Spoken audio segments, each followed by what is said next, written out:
Press the bell icon on the YouTube app and never miss another update.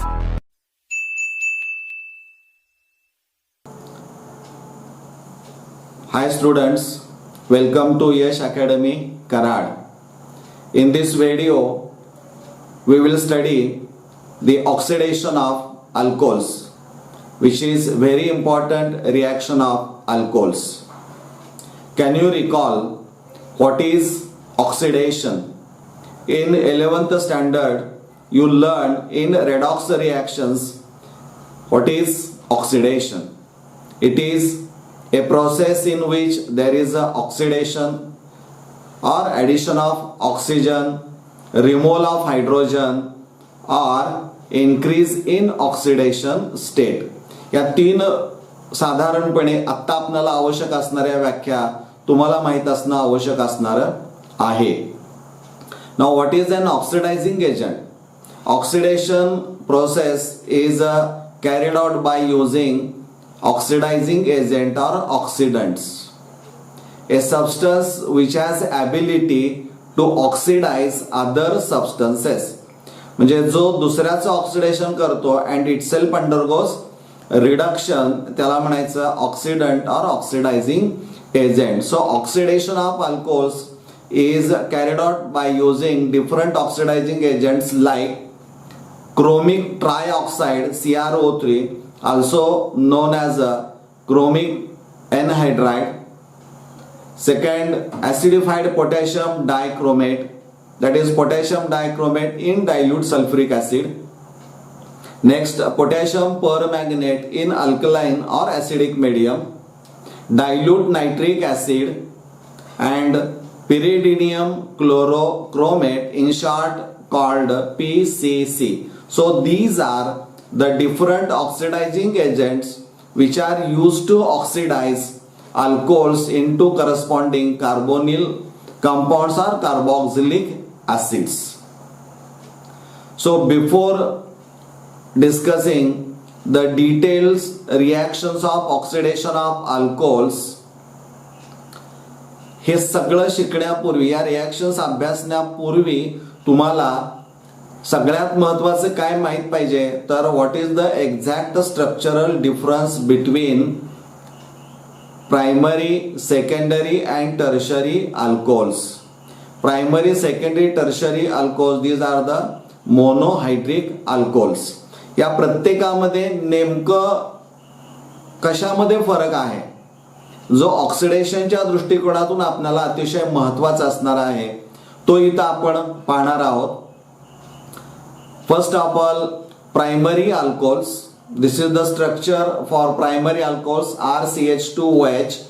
इथं this is the carbon which is called a carbon holding hydroxyl group and it is attached to two hydrogen atoms. So this carbon which is attached to two hydrogen atoms, so these two CH bonds are called reactive bonds. म्हणजे हे दोन CH reactive bonds आहेत. कारण का तर ते oxidation मध्ये भाग घेत आहेत म्हणून. म्हणजे these two hydrogen atoms are oxidizable hydrogen atoms. म्हणजे हे सगळ्यात महत्त्वाचं प्रायमरी अल्कोहोलचं वैशिष्ट्य लक्षात ठेवायचं आहे की carbon holding OH group is attached to two hydrogen atoms. So this two CH bonds are reactive bonds and the hydrogen they take part in oxidation process called oxidizable hydrogen atoms. Now secondary alcohols, this is the general structure. R dash may be same or different in secondary alcohols. This carbon holding OH group is attached to only one hydrogen atoms. So in secondary alcohol there is a one CH bond.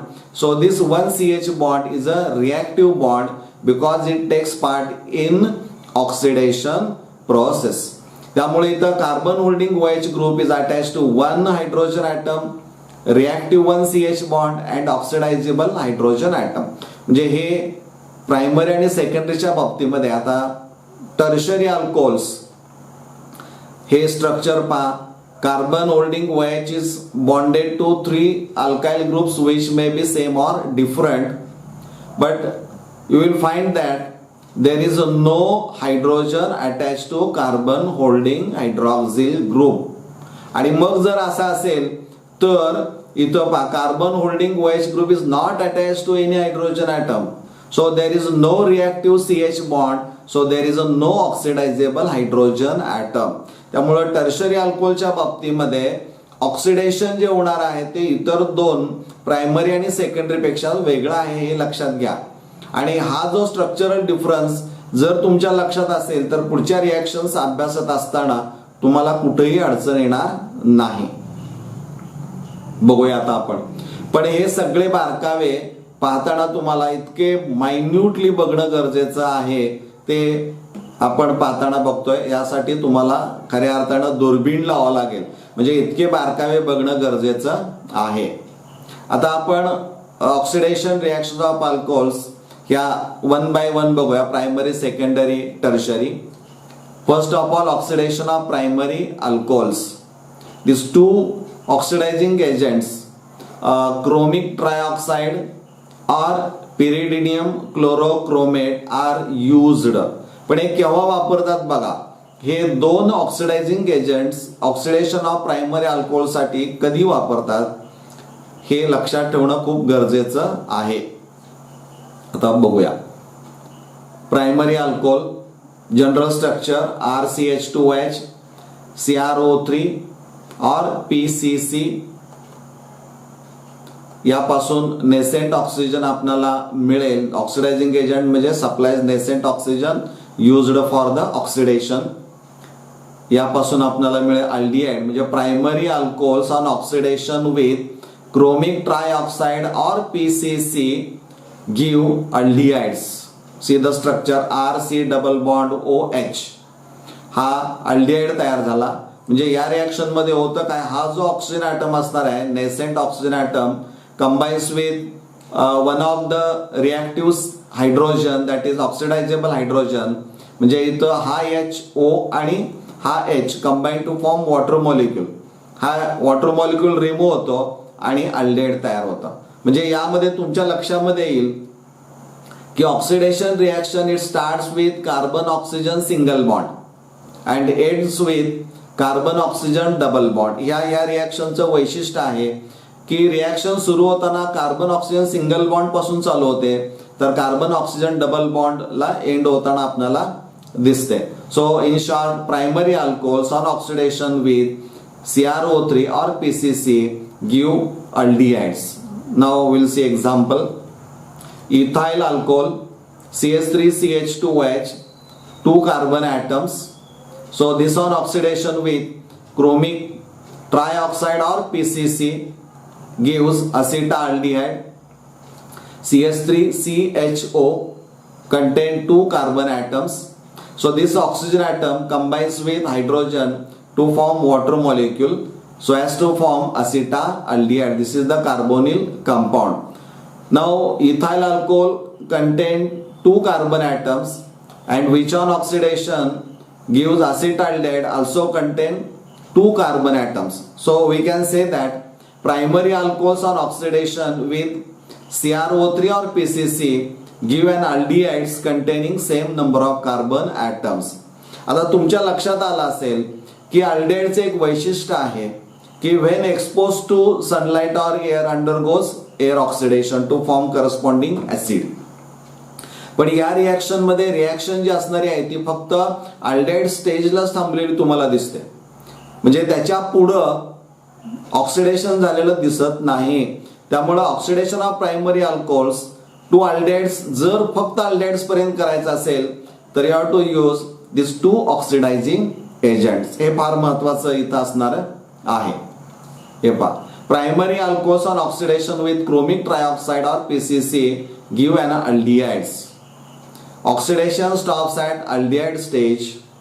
CrO3 and PCC will not oxidize aldehydes to corresponding carboxylic acids.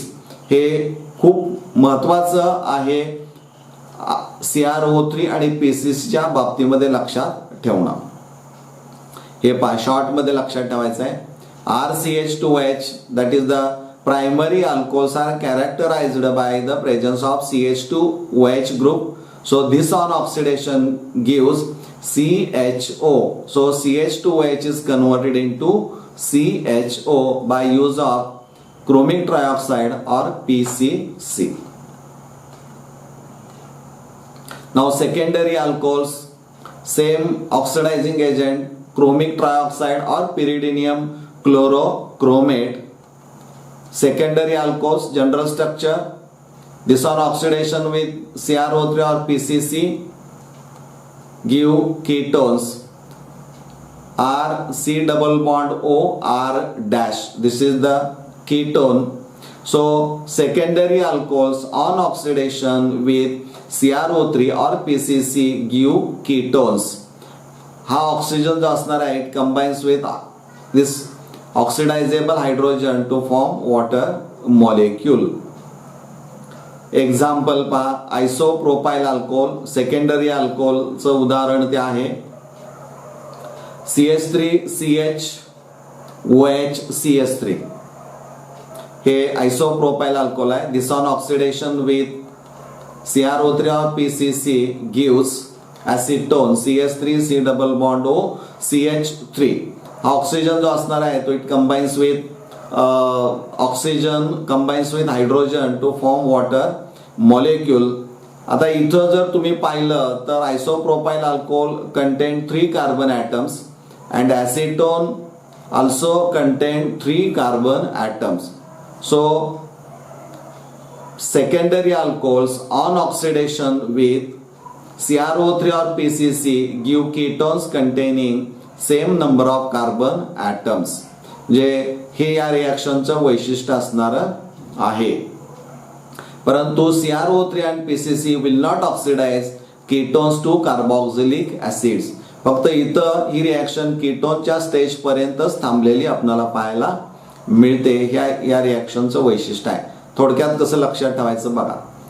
हा general structure तुमच्या समोर दिसतंय. CHOH secondary alcohols are characterized by the presence of CHOH group. So this on oxidation gives C double bond O ketones और carbonyl group. म्हणजे CHOH is converted into C double bond O. आता इथं आपण बघूया oxidation of primary alcohols. Oxidation carried out by using common oxidizing agents like dilute nitric acid, acid potassium dichro acid, acidified potassium dichromate, potassium permanganate in alkaline और acidic medium. या 3 पैकी कोणताही तुम्ही oxidizing agent जर वापरला तर काय होतंय आपण बघूया. आता आपण पाहिलं की क्रोमिक ट्रायऑक्साइड आणि PCC वापरलं. Primary alcohols on oxidation give aldehydes, secondary alcohols on oxidation give ketones. आता इथं काय होतंय बघूया आपण. प्रायमरी अल्कोहोल्स जनरल स्ट्रक्चर माहित आहे तुम्हाला. Any one of this 3 oxidizing agent वापरला. So primary alcohols on oxidation with acidified potassium dichromate give aldehydes RC double bond OH. So this oxygen atom combines with oxidizable hydrogen to give water molecule. आणि हा main product aldehyde आपल्याला मिळतो. पण या reaction मध्ये काय होतं, aldehyde so form undergoes further oxidation to give corresponding carboxylic acid. म्हणजे इथं का असं होतं तर हा जो कार्बन इथं पाहायला मिळतो it is attach to 1 hydrogen atom. So there is a 1 reactive CH बॉन्ड. So this hydrogen is a oxidizable hydrogen. त्यामुळे हा ऑक्सिजन या हायड्रोजनला कंबाईन होतो म्हणजे इथं ऍड होतो आणि aldehydes are converted into carboxylic acids. म्हणजे इथं carboxylic acids RC double bond OOH carboxylic acids तयार झालेली आपल्याला पाहायला मिळतात. म्हणजे हा महत्वाचा फरक यामध्ये तुमच्या लक्षात यायला पाहिजे की ज्यावेळी आपण कॉमन ऑक्सिडायझिंग एजंट्स वापरतो त्यावेळेस primary alcohols on oxidation with KMnO4 और पोटॅशियम डायक्रोमेट, एसिडिफाइड और dilute nitric acid give aldehydes. Aldehydes on further oxidation give corresponding carboxylic acids. त्यामुळे ही रिॲक्शन अल्डेहाइड स्टेजला न थांबता ती शेवटी थांबते कुठं, तर कार्बोक्सिलिक ऍसिड ज्यावेळी तयार होतो त्यावेळेस. हा महत्वाचा फरक आहे. एक्झाम्पल आपण बघूया आता. Ethyl alcohol CH3CH2H, this on oxidation with acidified potassium dichromate gives acetaldehyde. This is the structure CH3CHO. हा ऑक्सिजन याच्याशी कंबाईन होतो आणि वॉटर तयार होतं. 2 carbon atoms. Acetaldehyde also contain 2 carbon atoms. This on further oxidation gives acetic acid CH3COH. हा oxygen इथं add होईल, acetic acid मिळेल 2 कार्बन ऍटम्स. म्हणजे इथं 1-2 कार्बन आहे, तर इथं पण 2 कार्बन दिसत आहेत तुम्हाला, इथंही तुम्हाला 2 कार्बन ऍटम्स हे दिसत आहेत. म्हणजे या रिॲक्शन मध्ये primary alcohols on oxidation with KMnO4, acidified potassium dichromate, dilute nitric acid give analdehydes containing same number of carbon atoms. Analdehydes on further oxidation give carboxylic acids which also contain same number of carbon atoms, those present in parent alcohol. म्हणजे या पद्धतीनं ही reaction घडताना आपल्याला पाहायला मिळते. तर secondary अल्कोहोलच्या बाबतीमध्ये बघूया. हे 3 कॉमन ऑक्सिडायझिंग एजंट्स आहेत. सेकंडरी अल्कोहोलचं स्ट्रक्चर पहा. हे स्ट्रक्चर आहे. या स्ट्रक्चर मध्ये तुमच्या लक्षात येईल की there is a 1 CH reactive bond असणार आहे, which is called, this hydrogen is called oxidizable hydrogen because it takes parts in oxidation process. So secondary alcohols on oxidation with acidified potassium dichromate give ketones, and ketones actually resist the oxidation. परंतु जर आपण त्याचं oxidation केलं तर it undergoes oxidation with the rupture or breaking of C-C bond. That is carbon carbon single covalent bond हा break होतो आणि त्याचं रूपांतर हे फायनल प्रॉडक्ट मध्ये आपल्याला ऍसिड मध्ये झालेलं पाहायला मिळेल. कार्बोक्सिलिक ऍसिड्स तयार होतील RCOOH. एक्झाम्पल आपण बघूया. Isopropyl alcohol. This is the structure of isopropyl alcohol. This on oxidation with acidified potassium dichromate gives acetone CH3 C double bond O CH3. So this oxygen combines with this hydrogen to form water so as to obtain dimethyl ketone, that is the acetone. आता इथं ऍसिटोन resist the oxidation आपण म्हणतो, परंतु त्याचं oxidation जर केलं तर carbon carbon हा किंवा कार्बन कार्बन हा बॉन्ड ब्रेक होतो आणि इथं आपल्याला मिळतं ते acid carboxylic acid CH3COH acetic acid. आता इथं पहा आयसोप्रोपाइल अल्कोहोल मध्ये 3 कार्बन ऍटम्स आहेत. त्यापासून मिळालेल्या ऍसिटोन मध्ये 3 कार्बन ऍटम्स आहेत आणि ऍसिटिक ऍसिड जो फायनल प्रॉडक्ट मिळालेला आहे content 2 carbon atoms. So in short we can say that secondary alcohols on oxidation with one of the oxidizing agent to give ketones containing same number of carbon atoms, and ketones on further oxidation give carboxylic acids which contain 1 carbon atom less. मग तो ketone पेक्षा असेल किंवा आयसोप्रोपाइल alcohol किंवा secondary alcohol पेक्षा 1 न कमी असणारा आहे. म्हणजे या पद्धतीनं हे सेकंडरी अल्कोहोलचं ऑक्सिडेशन होतं. Now oxidation of tertiary alcohol. He reaction आपण इथं घेतलेली आहे पहा. टर्शरी अल्कोहोलच्या बाबतीमध्ये आपण पाहिलं की there is no hydrogen attach to carbon holding hydroxyl group. त्यामुळे त्यांचं ऑक्सिडेशन हे सहजासहजी तिथं होऊ शकत नाही. पण जर करायचं असेल म्हणजे टर्शरी अल्कोहोल जे असणारे आहेत कॅनॉट बी ऑक्सिडाइज्ड इझिली, सहजासहजी होत नाही.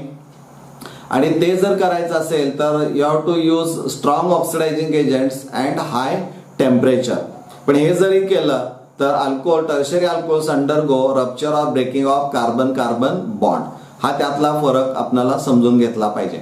So tertiary alcohols on oxidation with strong oxidising agent and at high temperature give ketones, and ketones on further oxidation give carboxylic acids. This is the general reaction की ज्यामध्ये COH group is converted into C double bond O and C double bond O is converted into COH. हे रूपांतरित झालेली functional ग्रुपचा change हा तुमच्या लक्षामध्ये याला पाहिजे. एक्झाम्पल जर घेतलं, हे पहा, हे एक्झाम्पल जे आहे ते टर्शरी ब्युटाइल अल्कोहोल आहे. This on oxidation gives CH3COCH3 dimethyl ketone, that is the acetone, and acetone on further oxidation gives acetic acid. आता हे पहा, टर्शरी ब्युटाइल अल्कोहोल हे टर्शरी अल्कोहोल आहे. यामध्ये 3 आणि 4 कार्बन ॲटम्स आहेत. ॲसिटोन मिळाला, त्यामध्ये कार्बनची संख्या 3 आहे. आणि फायनल प्रॉडक्ट जो ऍसिड मिळालेला आहे, acetic acid, contain 2 carbon atom less than the parent alcohol. म्हणजे इथं एक कार्बन कमी कमी होताना आपल्याला पाहायला मिळतो आणि फायनल प्रॉडक्ट मध्ये एकूण 2 कार्बन ॲटम्स कमी झालेली पाहायला मिळतात. हा फरक समजून घेणं देखील गरजेचं आहे. आता ही वेगळी रिॲक्शन, ऑक्सिडेशनची reaction with metal at high temperature, that is copper, which is a D block element. It provides a large surface area. Catalyst म्हणून तुम्हाला माहित आहे, कॅटलिस्टचा रोल तुम्ही अभ्यासलेला आहे. It is a dehydrogenation reaction. Dehydrogenation means there is a removal of hydrogen, म्हणजे alcohol molecule मधून हायड्रोजन H2 काढून टाकायचा आहे. इथं आता रिॲक्शन बघा, इथाइल अल्कोहोल आहे CH3CH2OH, कॉपर ॲट 573 केल्विन. आता हे जे अल्कोहोल्स असणार आहेत ते लिक्विड आहेत, परंतु 573 केल्विन जर आपण पाहिलं तर 573 केल्विनला त्यांचे वेपर्स आपल्याला पाहायला मिळतील. त्यामुळे हे वेपर फेज ऑक्सिडेशन आहे असं म्हणायला काही हरकत नाही. So when ethyl alcohol is a heated with copper metal at 573 kelvin, त्यावेळी काय मिळतं बघा, असिटाल्डेहाइड मिळतं. म्हणजे या रिॲक्शन मध्ये CH3CH होतो, तयार होतो, प्लस हायड्रोजन. म्हणजे इथला हायड्रोजन निघून जातो H आणि हा H, म्हणजे carbon oxygen single bond is converted into carbon oxygen double bond. Oxidation मध्येच होतं, पण यामध्ये होतं काय की वॉटरच्या ऐवजी इथं हायड्रोजन रिमूव्ह होतो आणि म्हणून दिस रिॲक्शन इज कॉल्ड डिहायड्रोजिनेशन रिॲक्शन. आयसोप्रोपाइलचं उदाहरण घ्या, secondary alcohol CH3CHOH CH3. Isopropyl alcohol, when vapors of isopropyl alcohol are passed over heated copper metal at 573 Kelvin, it gives acetone, that is dimethyl ketone and hydrogen. म्हणजे इथेही परत हे 2 hydrogen atoms एकत्र येतील आणि hydrogen liberate होईल आणि त्यापासून कार्बोनिल कंपाऊंड ॲसिटोन तयार होईल. म्हणजे primary alcohols and secondary alcohols, when vapors of primary alcohols and secondary alcohols are passed over heated copper metal at 573 Kelvin, they undergo dehydrogenation to give an aldehydes and ketones respectively. म्हणजे हा एक महत्वाचा बदल यामध्ये तुम्हाला लक्षात ठेवायचा आहे. What about tertiary alcohols? Tertiary butyl alcohol. This is tertiary butyl alcohol. When vapors of tertiary butyl alcohols are passed over heated catalyst copper at 573 Kelvin, gives dehydration. म्हणजे इथं dehydration means removal of water molecule, म्हणजे इथं पाण्याचा molecule remove होतो. हा महत्वाचा बदल आहे. हा वॉटर मॉलिक्यूल रिमूव्ह होतो पहा आणि अल्किन्स तयार केला तर आयसोप्रोपिलिन किंवा 2-मिथाइल प्रोपिन हे स्ट्रक्चर इथं आपल्याला फायनल प्रॉडक्ट मिळतो. म्हणजे when vapours of tertiary alcohols are passed over heated copper at 573 kelvin undergo dehydration to give an alkene with removal of water molecule. म्हणजे या पद्धतीनं ही रिॲक्शन असणारी आहे. म्हणजे ऑक्सिडेशन ऑफ अल्कोहोल्स हे प्रायमरी, सेकंडरी, टर्शरी 3 वेगळ्या अल्कोहोल्स तुम्हाला लक्षात ठेवायचं आहे. आणि यात जे ऑक्सिडायझिंग एजंट्स आपण प्रायमरी, सेकंडरीचे सुरुवातीला वापरलेले आहेत की क्रोमिक ऑक्साईड किंवा क्रोमिक ट्राय ऑक्साईड आणि PCC, हे रिॲक्शन मध्ये फक्त अल्डेहाइड्सच तयार करतात. अल्डेहाइड्सचं पुन्हा ऑक्सिडेशन ते करत नाहीत. हा एक यातला महत्वाचा भाग लक्षात ठेवायचा आहे. म्हणजे इथं oxidation of alcohols reaction is use to prepare aldehydes, ketones and carboxylic acids. हे या रिॲक्शनचं वैशिष्ट्य आहे की ही जी रिॲक्शन आहे या रिॲक्शनच्या साह्यानं अल्डिहाइड्स, केटोन्स आणि कार्बोक्सिलिक ऍसिड्स तयार करू शकतो. आणि त्याचबरोबर this reaction is use to distinguish between primary, secondary and tertiary alcohols. कारण इथं ऑक्सिडेशन मध्ये मिळणारे जे प्रॉडक्ट्स असणार आहेत ते प्रायमरी, सेकंडरी, टर्शरी अल्कोहोलचे प्रत्येकाचे वेगळे आहेत. मिळणाऱ्या प्रॉडक्ट मधल्या कार्बनची संख्या वेगळी आहे. त्यामुळं त्या प्रत्येकामधला फरक म्हणजे डिफरन्सिएशन जे असणार आहे, distinguish between primary, secondary, tertiary alcohols from each other, प्रत्येकाला एकमेकापासून जर फरक आपल्याला जर काय आहे शोधायचा असेल तर ही रिॲक्शन जर कॅरी आउट केली तर निश्चित आपल्याला हा फरक समजू शकतो. नाव ट्राय दिस. हे होमवर्क म्हणून आहे, हे पूर्ण आपण करायचं. हा व्हिडिओ जर तुम्ही पाहिला असेल नीट तर निश्चित या रिॲक्शन्सचे प्रॉडक्ट्स, फायनल प्रॉडक्ट्स काय आहेत, मेन प्रॉडक्ट ते, बाय प्रॉडक्ट्स नाही लिहिले तरी चालतील, पण मेन प्रॉडक्ट काय असणार आहे ते इथं आपल्याला लिहायचं आहे. त्याचा सराव तुमचा व्हावा म्हणून या रिॲक्शन्स दिलेल्या आहेत. पहिली एन प्रोपाइल अल्कोहोलची रिॲक्शन आहे, reaction with C5H5NH plus CrO3Cl minus. आता इथे एक गोष्ट लक्षात ठेवा, this is the structure for PCC, pyridinium क्लोरोक्रोमेटचं स्ट्रक्चर आहे. आणि यामध्ये हायड्रोजनवर पॉझिटिव्ह चार्ज असला तर ऍक्च्युली तो नायट्रोजनवर असतो आणि स्ट्रक्चर त्याचा व्यवस्थित काढला तर, आणि Cl मायनसच्या ऐवजी -Cl नाही तर ऑक्सिजनवर एका निगेटिव्ह चार्ज तो -1 असणार आहे. म्हणजे या पद्धतीनं हे PCCचं स्ट्रक्चर आहे. त्यानं ऑक्सिडेशन केल्यानंतर मिळणारा फायनल प्रॉडक्ट कुठला, 2-मिथाइल ब्युटॅनॉल आहे. This on oxidation with potassium permanganate gives final product कुठला येतो. आणि three pentanol on oxidation with chromic trioxide और एनहायड्राइड गिव्स फायनल प्रॉडक्ट कुठला. हे तिन्हीचे फायनल प्रॉडक्ट आपण लिहायचे आहेत आणि ते आपण पूर्ण कराल याची खात्री आहे. धन्यवाद.